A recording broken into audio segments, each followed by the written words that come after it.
rencontré Cara dans un moment de repositionnement professionnel, à l'occasion duquel je m'étais posé un certain nombre de questions de réorientation, et je m'étais intéressé au coaching, qui se trouvait être une des passions de notre fondateur Emmanuel Buet.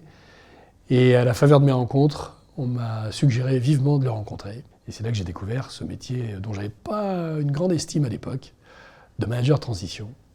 Mais Emmanuel avait fondé cette société sur un modèle très différenciant. Et quand on est venu sur ce terrain, il m'a décrit sa vision du métier, totalement nouvelle pour moi, et ça a été en réalité une révélation.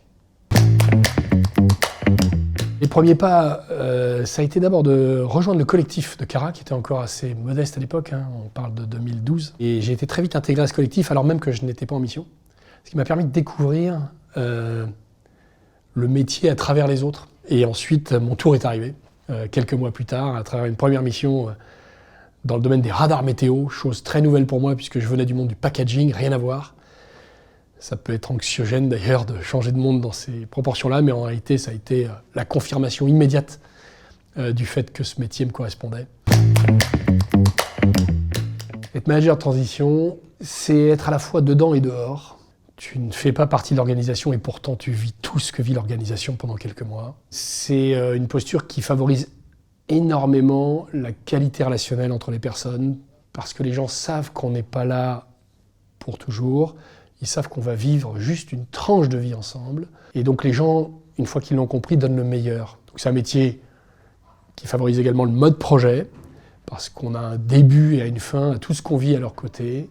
Et donc avec une liberté de positionnement et qui permet de vivre des choses humainement très riches et qui finalement servent une cause commune qui mérite d'être servie.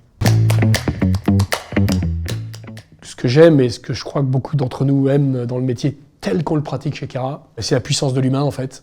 À partir du moment où on trouve la façon de libérer les personnes qu'on accompagne pour leur donner envie de donner le meilleur d'elles-mêmes, on est souvent surpris de ce qu'elles peuvent mettre à disposition du collectif. La plus grande satisfaction finalement de ce métier, c'est les histoires humaines qu'on arrive à écrire au contact de ces gens. Cara, c'est un modèle unique sur le marché, qui a permis de réunir un certain nombre de personnes, parmi lesquelles je m'inclus, qui peut-être n'auraient jamais fait ce métier s'il n'existait pas ce modèle. Donc il faut surtout que les ingrédients qui ont fait ce succès perdurent, et c'est la qualité de ce collectif qui le permettra. Tout le monde s'y retrouve. Les managers, parce qu'il y a énormément de sens dans ce qu'on vit. Les clients, parce que avec le modèle qu'on leur propose, ils accèdent à une population qui d'abord est très sensible sur le plan humain et très active sur le marché. On a des intermissions très courtes en général chez Cara. Et donc on vit énormément d'expériences qui profitent à nos clients. Et quand le client sait reconnaître cette valeur ajoutée, il s'attache à Cara en fait. Voilà.